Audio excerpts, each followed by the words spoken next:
Ora, boa tarde a todos os que aqui estão, aos presenciais e aos zoomistas, assim uma palavra qualquer. É bom estar convosco mais uma vez. E no dia em que eu sugiro que a leitura seja partilhada, parece-me aqui uma palavra traduzida de maneira diferente. Hemorroidas. A minha tradução tem tumores. Mas a ideia é semelhante, mas é talvez até mais chocante e de certa forma até engraçada, porque acaba por ser uma passagem com algum humor. Mas eu lembro-me quando eu era pequeno, as caminhadas da escola, de casa para a escola, as minhas preferidas era quando eu levava a mochila e levava um saco. Um saco que tinha algo dentro que eu ia sempre a dar toques nos joelhos, que era uma bola de futebol, que eu levava para a escola. E era um sentimento misto, de alegria e de apreensão, porque eu levava a bola, ia haver jogo, ia haver futebol, não é? De apreensão, porque a escola era grande e havia vários anos letivos e havia sempre os mais velhos, que vinham e tiravam a bola aos mais novos. Naquela altura não se chamava bullying, chamava-se apenas vida, era a vida. Mas sim, havia aquele misto e aquela sensação de, quando apareciam os mais velhos e nós ficávamos sem a bola, aquela sensação de vazio. E agora, o que é que fazemos no recreio? Jogar à bola é a única coisa que vale a pena fazer num recreio, num intervalo. Não vale a pena fazer mais nada. Então ficava aquela sensação de vazio. Mas talvez a sensação de vazio seja algo que nós tínhamos sentido muito ultimamente de alguma forma. Talvez o vazio de estarmos juntos, o vazio de estarmos em família, o vazio de virmos, de repente ficarmos sem igreja, digamos assim, ficarmos sem um espaço, um edifício para nos reunirmos. Para muitas pessoas, vazio de emprego, de ficarem sem emprego. Têm sido tempos, creio eu, de muito vazio, de alguma forma. Coisas que não estávamos habituados a estar. E esta passagem que nós lemos, e foi curioso, eu fui ver ao Facebook as passagens anteriores e o Paulito pregou em 1 Samuel 8. Então nós hoje recuamos um bocadinho e tentamos compreender um pouco melhor também deste livro que é 1 Samuel. E em 1 Samuel começa com uma procura. E, aliás, quase o livro todo é uma procura de algo. E no início parece que falta a voz de Deus. E precisamos de alguém que ouça Deus. E esse alguém vai aparecer na forma de um bebê, de um jovem, o jovem Samuel. Ao mesmo tempo vemos a falência do sistema religioso nas pessoas, nas personagens de Eli e dos seus filhos. Eles não são bons sacerdotes e o povo está a pagar caro por isso. Ou seja, o povo está desorientado porque eles não exercem bem a função de sacerdote.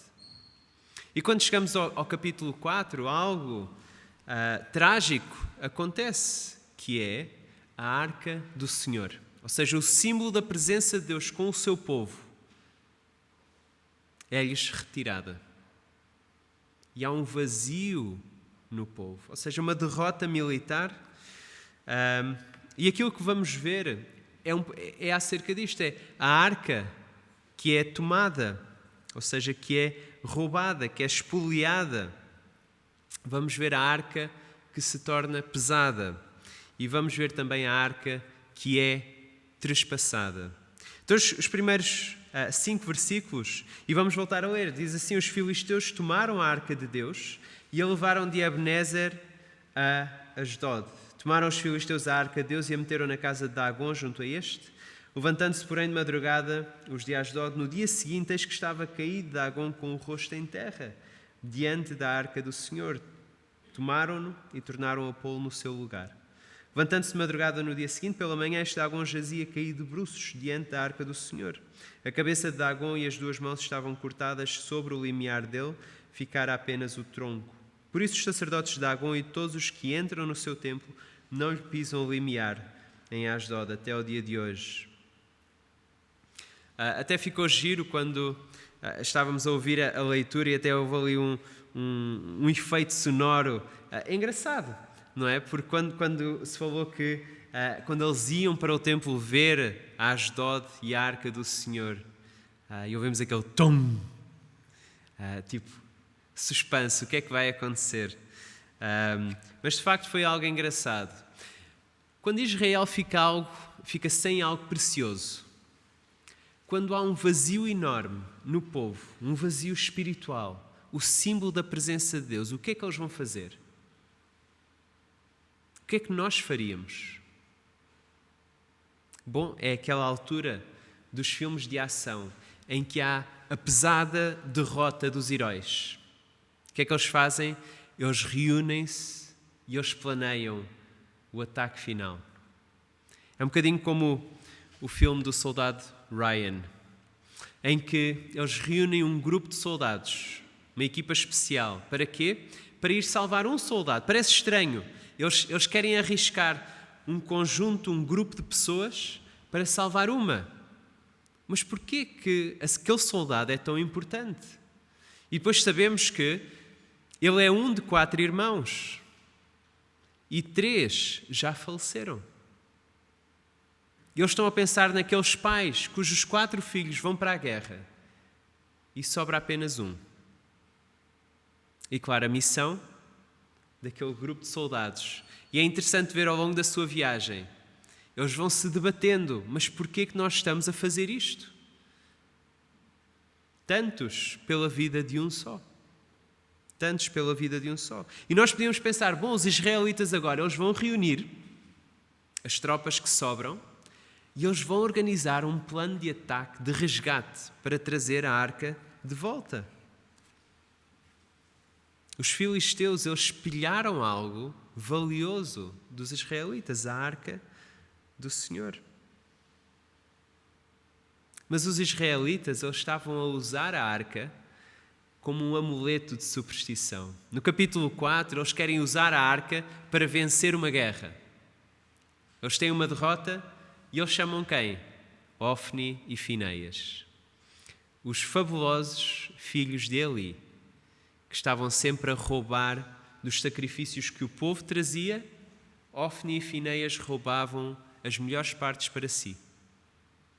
Então temos estes 2 maus exemplos de sacerdote a trazerem a arca do Senhor só para eles conseguirem ganhar aquela batalha aos filisteus. Eles perdem e eles ficam sem a arca. A arca foi tomada, foi levada.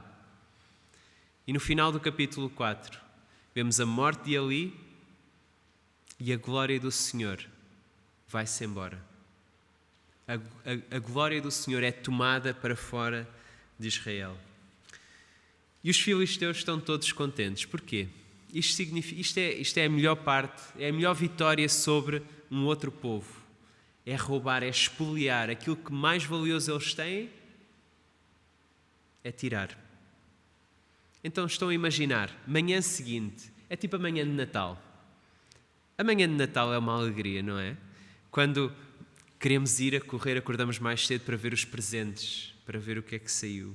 Então eu estou a imaginar os filisteus naquela manhã a tomar o seu pequeno almoço, ou o seu café da manhã, ou o seu mata-bicho, como lhe quiserem chamar, café com leite, pão com manteiga, salsicha, bacon, seja o que for que eles comessem ao pequeno almoço. Ir a correr para o templo de Dagon e ver a sua prenda, o símbolo da sua vitória, o símbolo do seu poder sobre os israelitas. Dagon venceu. Eles venceram a batalha, mas foi o seu Deus que venceu. Dagon venceu o Deus de Israel. Eles são vitoriosos e eles vão ver. O que é que acontece? Algo estranho. Dagon está caído. Quase numa posição de submissão perante a arca do Senhor. Estranho, não é? Parece estranho um Deus a quem eles atribuem vitórias militares, boas culturas, a população aumenta, ou seja, a fertilidade, tudo isto é atribuído ao Deus Dagon, que agora está caído de bruços. Um Deus com tanto poder Está caído de bruços, não se consegue levantar. Bom, talvez tenha sido uma corrente de ar. Talvez ele tenha sido mal colocado.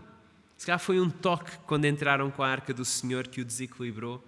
E ele depois caiu durante a noite. Eles colocam-no no sítio e vão-se embora.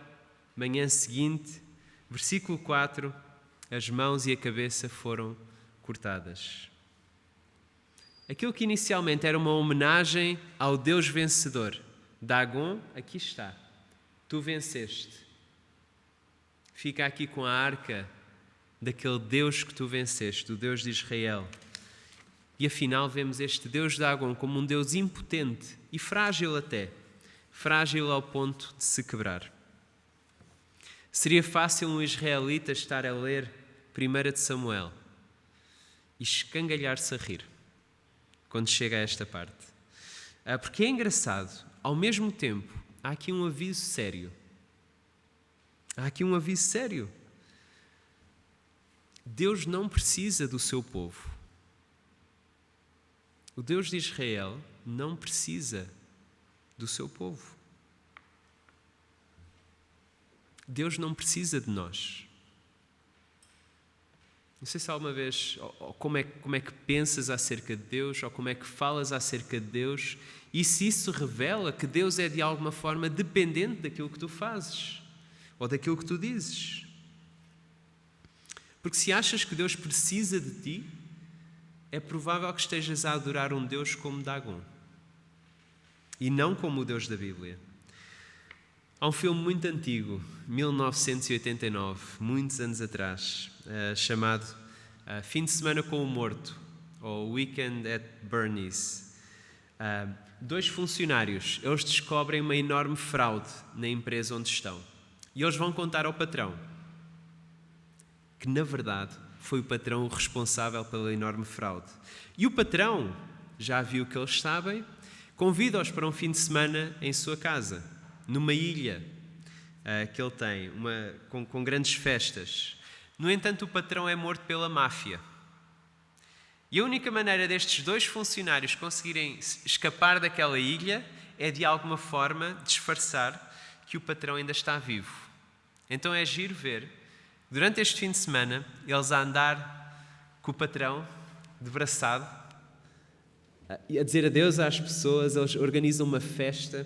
E há uma parte muito engraçada em que, no meio da festa, rodeados de pessoas a comer e a beber, eles estão sentados no sofá, o patrão sempre no meio, o patrão sempre de chapéu e de óculos, que é para ver se as pessoas não reparam que ele está morto. E um deles vira-se para o outro e diz: será que estas pessoas não reparam que este homem está morto? As pessoas passam e dizem olá, e dirigem-se ao patrão e falam, e eles pegam no braço assim e abanam assim o braço. E é giro, mas será que os filisteus não se apercebem que Dagon é um falso Deus? Não é um Deus verdadeiro. Que falsos deuses poderemos nós estar a alimentar na nossa vida? A apoiar, a andar de braçado com eles? A atribuir a esses falsos deuses aquilo que de bom acontece na nossa vida? A partir do versículo 6 do capítulo 5, vemos outra grande secção até ao capítulo 6, versículo 12, em que várias vezes vemos esta palavra ou esta expressão, a palavra mão e a expressão pesada. E vamos ler novamente, diz assim: porém a mão do Senhor castigou duramente os de Asdod e os assolou, e os feriu de tumores, tanto em Asdod como no seu território. Vendo os homens de Asdod que assim era, disseram: não fique connosco a arca do Deus de Israel, pois a sua mão é dura sobre nós e sobre Dagon, o nosso Deus. Pelo que enviaram mensageiros e congregaram a si todos os príncipes dos filisteus e disseram: que faremos da arca do Deus de Israel? Responderam: seja levada a arca do Deus de Israel até Gate. E depois de cidade em cidade, e a levaram até Gate. Depois de a terem levado, a mão do Senhor foi contra aquela cidade, com muito grande terror, pois feriu os homens daquela cidade, desde o pequeno até ao grande, e lhes nasceram tumores. Então enviaram a arca de Deus a Ecrom. Sucedeu, porém, que, em lá chegando, os ecronitas exclamaram, dizendo: Transportaram até nós a arca do Deus de Israel para nos matarem, a nós e ao nosso povo.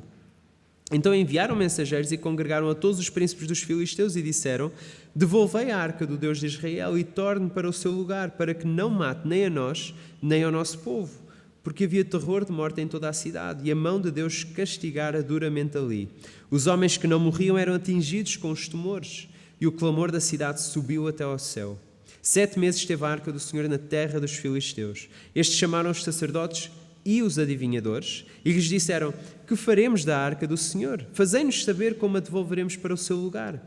Responderam eles: quando enviardes a arca do Deus de Israel, não a envieis vazia, porém enviá-la-eis a seu Deus com uma oferta pela culpa. Então sereis curados e sabereis porque a sua mão se não retira de vós.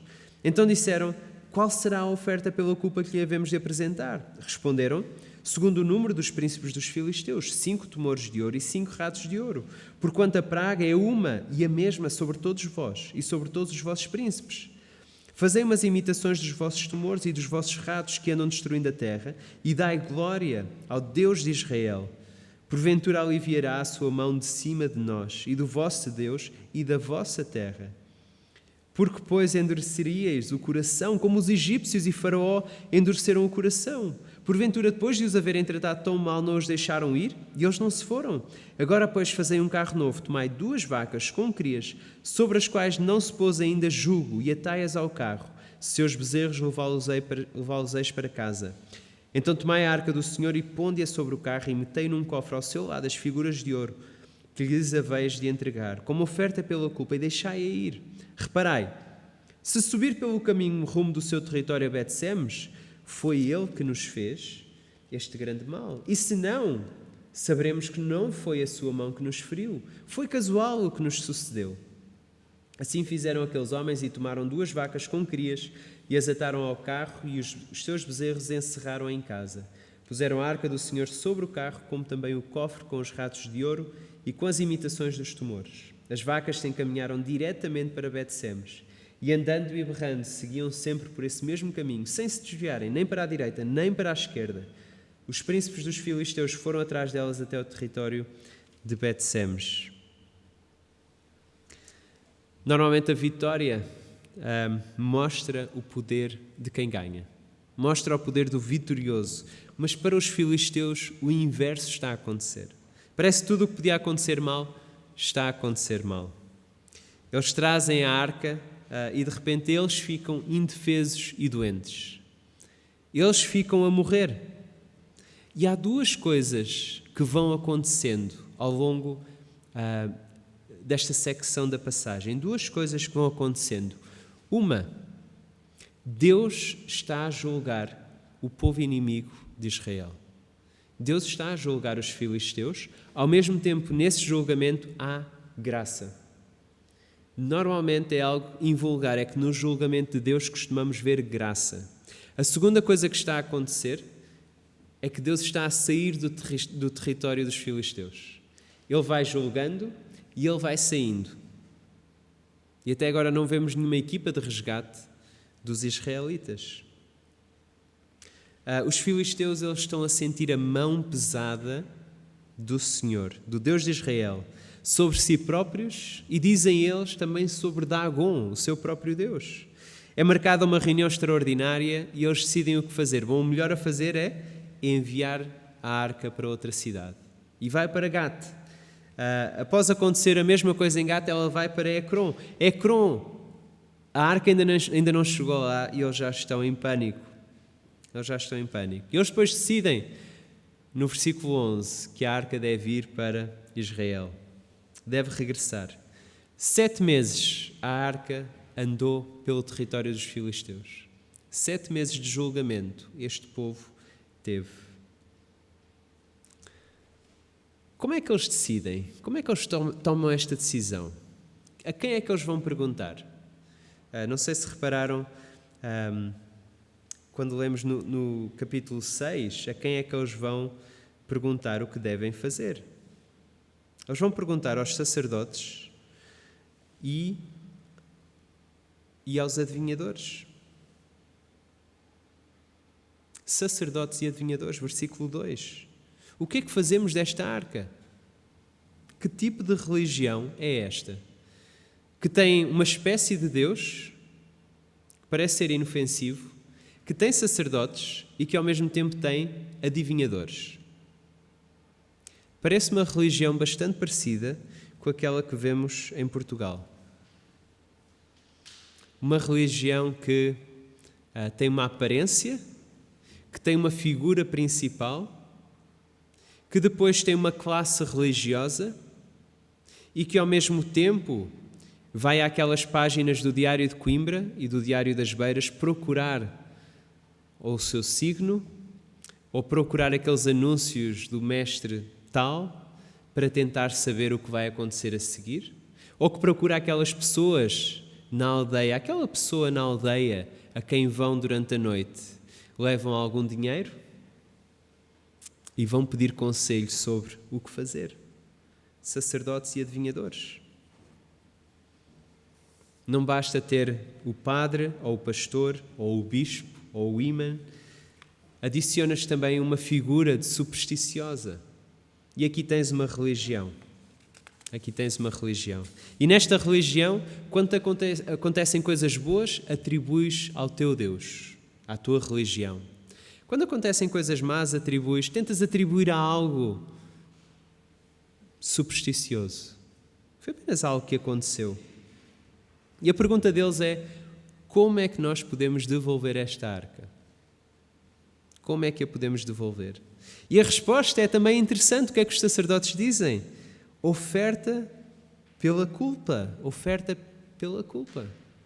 Ou seja, há aqui uma noção que algo está a acontecer de errado, ou seja, um castigo sobre a culpa. Então eles têm de oferecer algo para expiar a culpa. Parece o sistema sacrificial de Israel, instituído por Deus. E os sacerdotes, eles depois exortam o povo com uma história de Israel. Eles dizem assim: olha, se olharmos para a história de Israel e reparem como a libertação dos israelitas do Egito era uma história tão conhecida que os sacerdotes filisteus disseram ao seu povo: reparem, vamos olhar para a história deste povo a quem nós vencemos. Eles estavam aprisionados pelos egípcios e os egípcios mandaram-nos ir embora. Nós devemos fazer a mesma coisa. Estamos a aprisionar a arca, devemos mandá-la embora.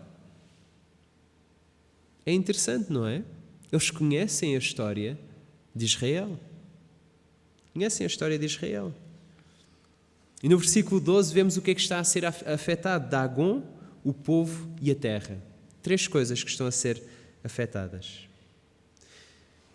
Bom, preparativos há que têm de ser feitos. E não sei se reparam em algo interessante nestes preparativos. Nos versículos 7 a 9. Façam um carro novo, tomem 2 vacas com crias, sobre as quais não se pôs ainda jugo, atai-as ao carro. Os seus bezerros vão levá-los para casa. Nada de estranho aqui, pois não? Vacas que nunca transportaram nada, vacas que acabaram de ter crias. Eu não sou expert em agricultura, mas eu acho que isto não seria uma boa ideia. Eu teria feito algo diferente. Eu teria feito audições às vacas, ou inquéritos às vacas, pelo menos, a perguntar se elas estão solteiras. Eu provavelmente teria enviado vacas solteiras, sem filhos, ou então vacas que já sejam avós. Aquelas que já estão assim mais libertas e que gostam de passear e visitar coisas novas. Eu teria enviado essas vacas. Não teria enviado vacas que acabaram de ter filhos, que nunca transportaram nada. Quais as hipóteses? Não sei se já viram algum animal que acabou de ter filhos. Qual a sua reação quando lhes são retiradas as crias? Para onde é que ele vai? Ele não fica sempre junto às crias, de alguma maneira? Então a ideia deles é: vamos colocar estas vacas que acabaram de ter as suas crias, nunca transportaram nada, agora vão transportar a arca do Deus de Israel, vamos fechar as suas crias em casa, e se elas forem diretamente para fora daqui, diretamente, então sim, foi este Deus de Israel. Se não, então foi um acaso. Aqui está a superstição da religião. Se não, será um acaso. O que é que as vacas fazem? Elas, surpreendentemente, ou não, elas vão diretamente para Bet-Semes, carregando a arca do Senhor. E as ofertas dos filisteus pela culpa, pelo pecado do povo. Estes filisteus, eles perante um desastre enorme, como muitas pessoas hoje, após um tsunami, um grande desastre natural, após um exame que detecta algo e temos um mau prognóstico, este povo está à procura de uma razão. Mas eles não vão muito além. Eles agarram-se à superstição. Eles não pensam nas grandes questões da vida, do que é que estará por trás. Eles não querem pensar muito. Em tudo isto, reparem na graça de Deus. A arca está a sair embora, mas ela esteve lá 7 meses. Eles tiveram muito tempo. Eles sabem acerca do Deus de Israel. Eles sabem da história. Eles agora têm lá a arca. Eles foram afligidos e mortos por doenças enquanto a arca lá esteve. Eles conheciam, ou sabiam deste Deus poderoso capaz de libertar um povo da escravidão. Um Deus que requer ofertas pela culpa. Este Deus é possível vislumbrar através das superstições. Eles vislumbraram, mas eles não foram mais além. Eles não foram mais além. Eles voltaram para trás. Nós não queremos este Deus que é assustador. É melhor mandá-lo embora e ficamos com a nossa superstição. Ficamos com a nossa religião. É mais confortável de viver assim. Os versículos 13 a 21, e vamos ler novamente o regresso da arca e a grande alegria que a arca trouxe. Andavam os de Bet-Semes fazendo a cega do trigo no vale e, levantando os olhos, viram a arca e, vendo-a, se alegraram. O carro veio ao campo de Josué, o Bet-Semita, e parou ali, onde havia uma grande pedra. Fenderam a madeira do carro e ofereceram as vacas ao Senhor em holocausto. Os levitas desceram a arca do Senhor, como também o cofre que estava junto a ela, em que estavam as obras de ouro, e os puseram sobre a grande pedra. No mesmo dia, os homens de Bet-Semes ofereceram holocaustos e imolaram sacrifícios ao Senhor. Viram aquilo os 5 príncipes dos filisteus e voltaram para Ecrón no mesmo dia. São estes, pois, os temores de ouro que enviaram os filisteus ao Senhor como oferta pela culpa, por Asdod, um por Gaza o outro, por Ascalon outro, por Gat outro, por Ecrón outro. Como também os ratos de ouro, segundo o número de todas as cidades dos filisteus, pertencentes aos 5 príncipes, desde as cidades fortes até às aldeias campestres. A grande pedra sobre a qual puseram a arca do Senhor está, até ao dia de hoje, no campo de Josué, o Bet-Semita. Feriu o Senhor os homens de Bet-Semes, porque olharam para dentro da arca do Senhor. Sim, feriu deles 70 homens. Então o povo chorou, porquanto o Senhor fizera tão grande morticínio entre eles. Então disseram os homens de Bet-Semes: quem poderia estar perante o Senhor, este Deus santo? E para quem subirá desde nós? Enviaram, pois, mensageiros aos habitantes de Kiriat-Jearim, dizendo: os filisteus devolveram a arca do Senhor. Descei, pois, e fazei-a subir para vós outros. Para vós outros. A alegria rapidamente passa para a tristeza. E assim foi com muitas pessoas, com algumas pessoas que eu conheci, quando passavam de funcionários por conta de outrem e de repente abriam um negócio novo. Abriam um negócio ou pegavam no negócio. E há aquela alegria de tornas-te o teu próprio patrão. Adquires uma loja, estás a fazer o teu negócio, podes ir à Macro, se bem que agora durante estes tempos de pandemia acho que qualquer pessoa podia ir lá, eles mudaram os seus critérios, mas és trabalhador por conta própria, fazes os teus impostos, vês mais dinheiro a passar pelas tuas mãos, se bem que muito desse dinheiro é de clientes e rapidamente sai das tuas mãos para os fornecedores, para todas as contas que tens de pagar. Passam os dias, passam os meses, a coisa não corre bem, da alegria à tristeza e depois ao trespasse. E vemos aquele sinal: loja, negócio, trespassa-se, ou seja, passa-se para outra pessoa. O povo alegra-se quando vê a arca a regressar, o povo entristece quando vê que Deus parece ser perigoso e o povo rejeita, trespassa, quer trespassar a arca do Senhor, quer passá-la para outra cidade, para outros proprietários. Parece que é um clímax, mas é um clímax estranho, que rapidamente saímos do auge. E o regresso, este regresso da arca tem uma cena à la Indiana Jones. Não sei quem se lembra do filme do Indiana Jones e aquela parte em que eles abrem, os nazis abrem a arca e o R qualquer coisa, a sua cara a desfazer-se, os soldados todos a morrerem e o Indiana Jones e a Lady Marian tapam os olhos, não veem, mas veem muitas pessoas a morrer. Se calhar é por isso que os filisteus despacharam a arca. Ela é muito perigosa.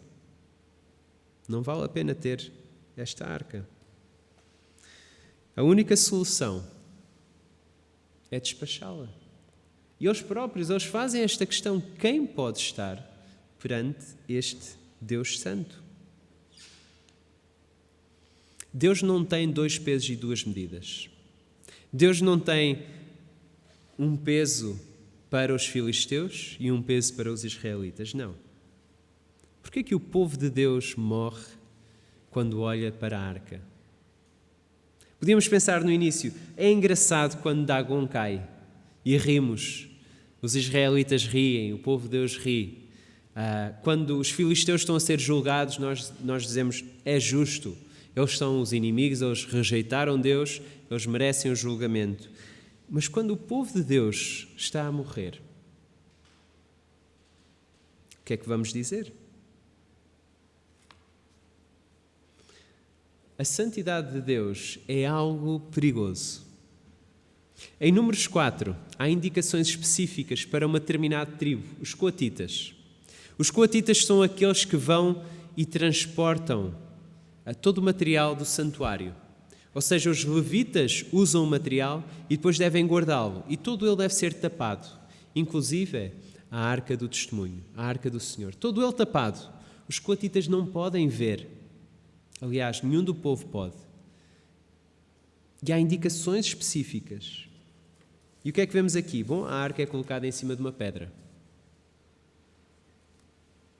Não vemos grandes cuidados. Não há qualquer preocupação pela arca. Não há. Eles conheciam o Senhor? Conheciam, mas eles não ligaram àquilo que estava escrito antes. Eles desleixaram-se, eles tornaram-se muito familiares com Deus. E acham que Deus, a santidade de Deus pode perfeitamente estar presente com o nosso pecado, com as nossas falhas.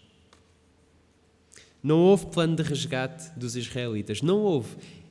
E de alguma forma a arca veio percorrendo o território filisteu até ao seu próprio povo, até ao povo israelita. A arca foi tomada, mas ela não foi aproveitada. Os filisteus não aproveitaram. Eles tiveram 2 manhãs em que eles foram lá e viram com os seus próprios olhos a falência do seu Deus, da sua religião. E mesmo assim, eles rejeitaram o Deus verdadeiro, o Deus resgatador da história de Israel.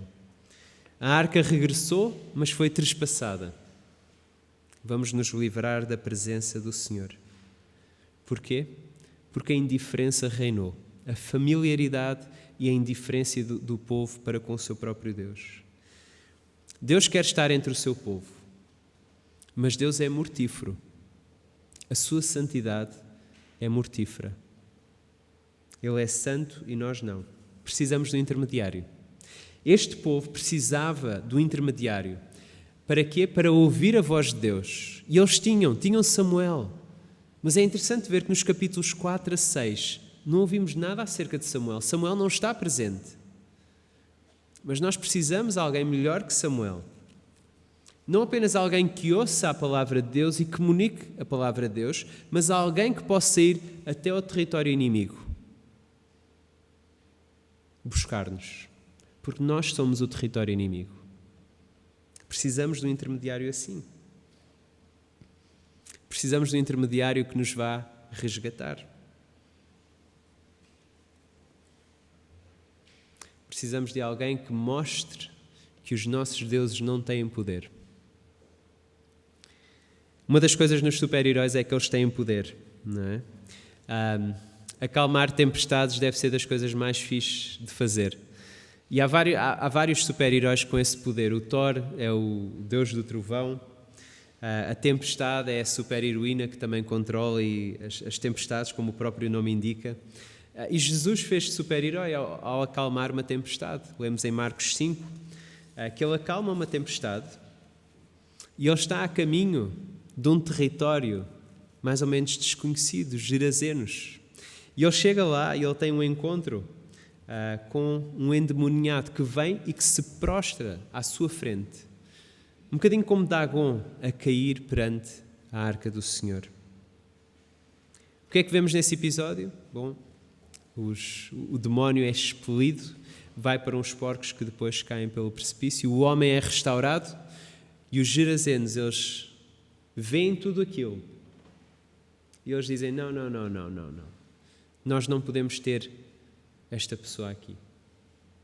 Ela é perigosa demais. É perigosa para o nosso negócio, para a nossa maneira de viver. Ela tem de ir embora. Jesus é melhor que a arca. Ele é melhor que a arca. Ele é a presença de Deus connosco, mas de uma forma melhor, mais completa, mais plena. Jesus não foi tomado pelos inimigos, ele veio até aos seus inimigos, todos nós. Ele foi enviado pelo Pai. Ele vem para nos mostrar que os nossos deuses não têm poder, que a nossa religião é superstição. Ele vem para nos mostrar o verdadeiro Deus.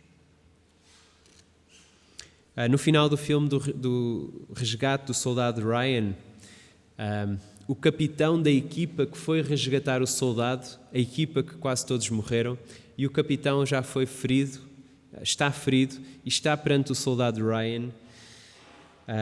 E ele diz o seguinte a este soldado Ryan. Ele diz, merece isto. Tudo, ou seja, tudo aquilo, toda aquela operação de resgate, todas aquelas vidas daqueles soldados que se entregaram para salvar este único soldado. E o capitão diz-lhe, merece isto. Ou seja, vive de tal forma, aproveita de tal forma a vida para olhares para trás e mereceres aquilo que foi feito por ti. É algo que Deus não nos diz para nós fazermos, porque nós nunca o poderíamos merecer. Ele não nos diz, merece isto. Ele diz-nos, ele oferece-nos a salvação e ele diz, agradece isto. Fala acerca disto. E é só. E é só. Quem poderia estar perante o Senhor, este Deus Santo? A resposta é tu e eu. Tu e eu podemos, porque Jesus veio nesta missão. Ele veio nesta operação de missão disposto a ser trespassado, com o outro significado da palavra. Não trespassado, mas trespassado por nós. Tu e eu podemos, porque Jesus foi trespassado. Jesus não foi tomado, ele foi enviado. Ele não veio para ser um peso. Ele veio para nos dar o seu fardo, que ele diz que é leve. Ele não nos diz, merece isto. Ele diz-nos, agradece isto. Vamos orar. Querido Deus, queremos-te agradecer pela tua palavra. Agradecer pelo desafio que é lermos acerca deste episódio na história do teu povo e vermos a nós próprios, sermos confrontados com a nossa superstição, por vezes, com a nossa familiaridade que às vezes temos para contigo e para com a tua palavra, ou a nossa indiferença àquilo que é a tua santidade. E por isso queremos-te pedir perdão pela maneira como muitas vezes não te levamos a sério ou não levamos a tua palavra a sério nas nossas vidas e vivemos de maneiras que não te agradam. E por isso pedimos-te perdão. Agradecemos-te porque, sendo nós o inimigo, tu vieste até nós. e tu foste trespassado no nosso lugar, para nós podermos estar na tua presença. Quem pode estar na presença de um Deus Santo? Nós, com Jesus, e apenas com Jesus, só com Jesus. Agradecemos-te por Ele. Agradecemos pelo Seu Espírito em nós que nos confirma que podemos estar na tua presença. Agradecemos-te e louvamos-te. Em nome de Jesus. Amém.